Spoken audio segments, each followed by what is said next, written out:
دوستانی عزیز، یک حادثه که به سر مردم توجیک یک دوسته که از دین بخبرند، از دنیا بخبرند، از فرهنگ و ملت و هستی بخبرند، به سر مردم ما آوردن. خواهش میکنم شهروندانی که در حدود فدراسیون روسیه هستید یک مدت معین به سلامتی خودتون اهمیت دهید. بیهوده و بهوده به هر جا نبروید، زیرا کاری کردگی یک نفر میتواند باعث مشکلات به همه نفر گردد.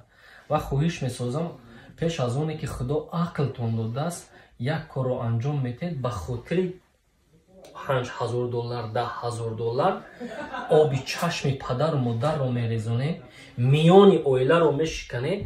غیر از این از دست شما هزارها هزار مهاجری که در فدراسیون روسیه قرار دارد از دست شما به یک مشکلات نابرابر روبرو میشود.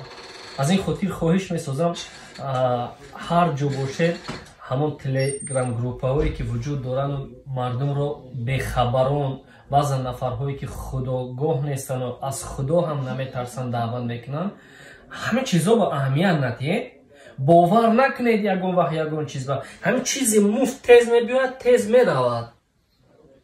با جای یک کاری خوب کردن، با جای یک حالت زندگی خوب ساختن، نخود به گپ دو تا فیسکشول داخل شده آبروی ملت ریزین.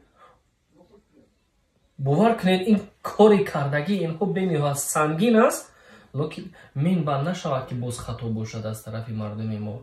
از این خاطر خواهش میکنم با همه شهروندان تاجیکستانی که در فدراسیون روسیه در مهاجرت هستند، الهو چشم غم رو نبینید، با پاتون خور نخله، لیکن یک مدت معین احتیاط کنید، با جاهایی که نالازم است حاضر نگردید، زیرا حالا میتواند که همه چیز با گردن شما زنم بار کنن.